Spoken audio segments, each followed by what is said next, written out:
placenta, vis-a-vis the placenta and fetal membranes. Mom's passive. She just reacts.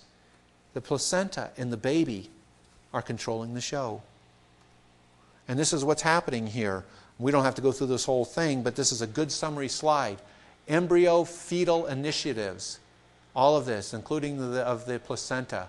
It controls implantation through all of these things, which we talked about. It controls maternal recognition through the things. It maintains pregnancy through all of these other effects. It has endocrine function, so as mom adapts to pregnancy so that she doesn't wear out. And all of these mobilization of nutrients makes mom's breast develop so it can feed the baby, and even starts parturition, the delivery. All of these functions, all of them, are controlled by the placenta and the fetus.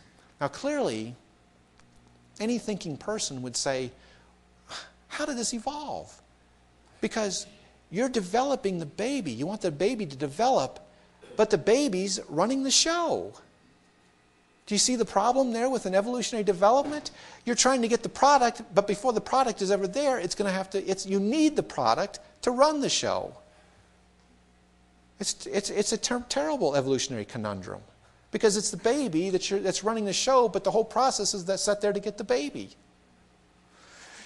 It takes a lot of faith to be an evolutionist. So that's what this is saying here. That's what my questions are. What's the possible evolutionary explanation?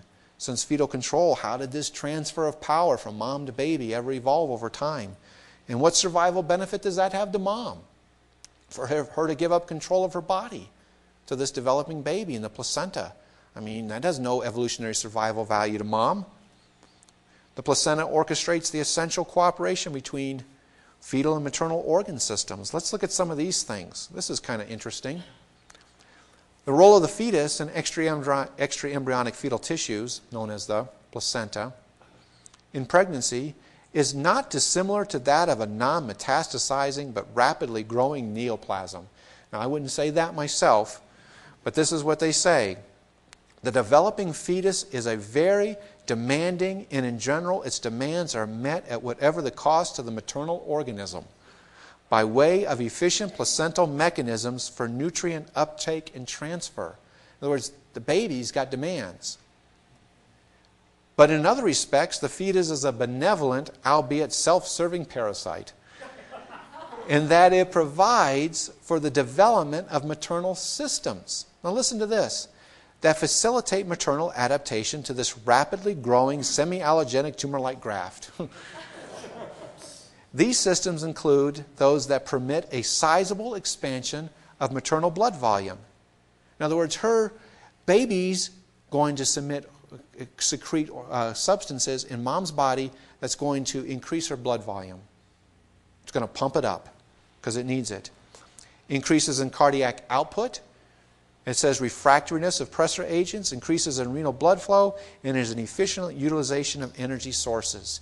So baby is secreting these substances. Mom's blood volume is going to go up. Her heart rate is going to go what? Up. That's why women are just pound, pound, pound, pound. They're pounding away.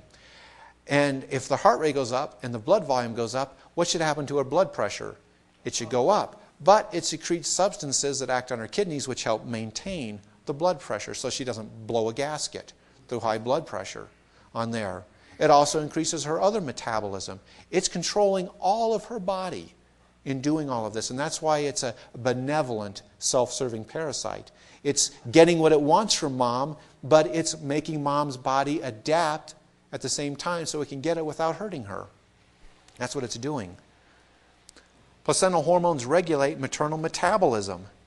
The placenta also releases human chorionic gonadotropin, thyrotropin, which is a glycoprotein similar to thyroid-stimulating hormone. Now, you all heard your thyroid gland, and people are hyperthyroid or hypothyroid, and their metabolism is up or down. Well, it's releasing this thyrotropin inside of, and it says similar to that of the anterior pituitary. HCT activity increases the rate of maternal metabolism throughout pregnancy, causing hypermetabolism. So it's releasing a substance, a thyroid substance, into mom's body to crank up her metabolism. And that's why women, when they're pregnant, are always hot.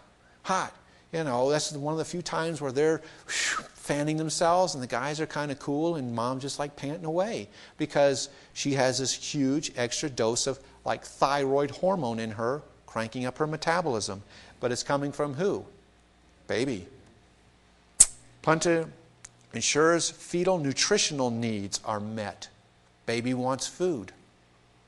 Fetal villus trophoblasts, that's in the placenta, those little villi that are down in the placenta from baby, are remarkably efficient in extracting or sequestering essential nutrients from the maternal circulation. For example, in women with profound iron deficiency anemia, means you know you need iron in your body or you become anemic. So these women are iron deficient and they are anemic. Their total red blood cell count is low. It says anemia during pregnancy, the iron stores of the fetus are normal. In women with severe folic acid deficiency during pregnancy causing severe anemia, the fetal hematocrit is normal.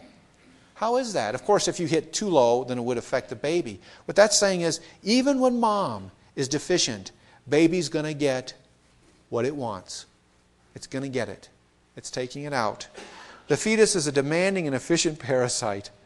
We have long been fascinated by the fact that the amount of calcium assembled in the shell of an egg of a chicken in a period of 18 hours is equivalent to the entire amount of calcium contained in the entire bony skeleton of the hen.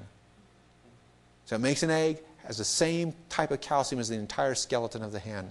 Thus, even in the avian, a species not arguably ever pregnant, the needs of the embryo are met. And that's being done by this placenta. And here it is. These are these placental villi. They're sticking down in here. And if mom's got it and baby wants it, baby gets it. Baby gets it. And here's a micrograph of one of those dastardly villi exploded. And that's what it looks like. They have all of these little arms and increases the surface area tremendous. So it's out there and it's getting everything that it needs for the baby. And there's another picture of it in another picture of a cross-section through the placenta, just to remind you and to break up reading a bunch of slides in there. So that's exactly what those are. Those are the little villi.